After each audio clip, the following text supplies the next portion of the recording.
Super 6 అన్నారు, ఏమైంది? ఎందుకు ఇవ్వడం లేదు? ఇస్తానన్నావు కదా. తర్వాత సుఖీబాబు అని చెప్పి నేను వేశారు కదండి, పడ్డాయండి? పడినాయండి.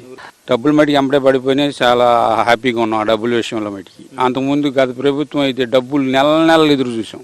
అంతకుముందు నెల పడలేదు.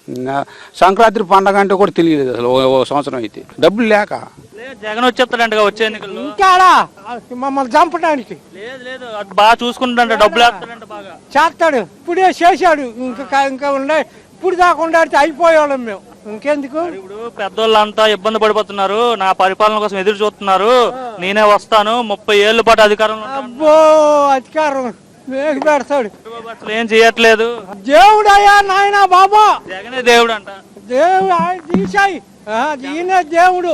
ఇంకా ఆయన మాట అసలు ఎత్తబాకు. గ్యాస్ బండే పడ్డాయి. గ్యాస్ పథకం పెట్టడం వల్ల మహిళలకు ఏ విధంగా ఉపయోగపడుతుందమ్మా? ఉపయోగపడింది. ఎందుకు ఉపయోగపడదు? ఇప్పుడు కట్టెల పొయ్యి తెచ్చి వండుకోవాలంటే ఇబ్బంది పడుతున్నారు. ఇప్పుడు గ్యాస్ అనుకో, మనం ఎనీ టైం ఎప్పుడు లేసినా ఎక్కడికి వెళ్ళొచ్చు, ఎనీ టైం వండుకో, ఎప్పుడైనా వండుకోవచ్చు. ఇప్పుడు కట్టెల పొయ్యి అంటే మనకి ఇబ్బంది పడతాం కదా నైట్ టైం. ఇప్పుడు గ్యాస్ ఇంట్లో అనుకూలంగా ఉండేది కాబట్టి మనం వండుకోవడానికి